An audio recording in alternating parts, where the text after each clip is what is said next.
guys. Ganang hapon guys. Grabe subong ang isyo guys. Alam nyo ba guys? Lumabas na guys. Iwan ko lang yan guys kung totoo yung sinasabi ni Diskaya na ilang senador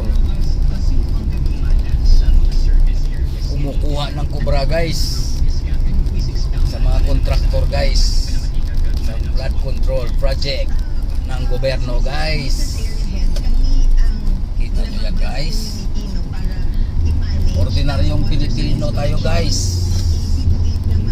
Wala tayong magawa guys. Wala tayo magagawa kasi mahal mo na. Mahal mo na guys. Naghihirap na ang buong mundo guys. Ang buong Pilipinas guys. Yung mahirap na rin guys. Lalong mahihirap na sila guys.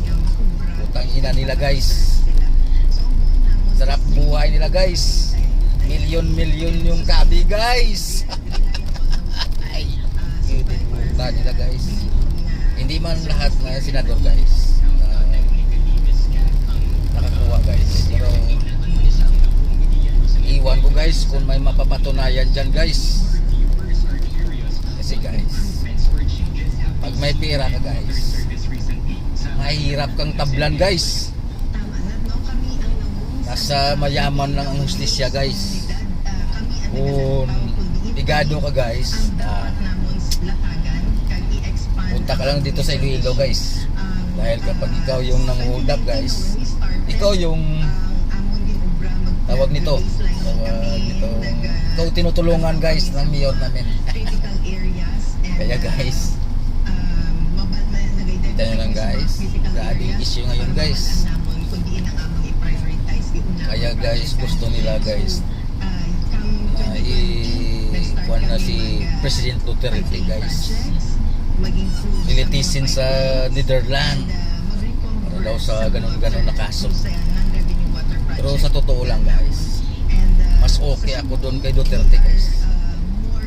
Ganun kahigpit, kamay na bakal guys ang ginagamit.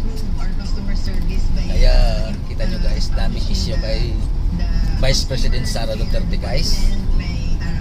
Ayaw nila gusto yan guys, mamakaupo bilang presidente guys. Kasi pag siya nakaupo guys,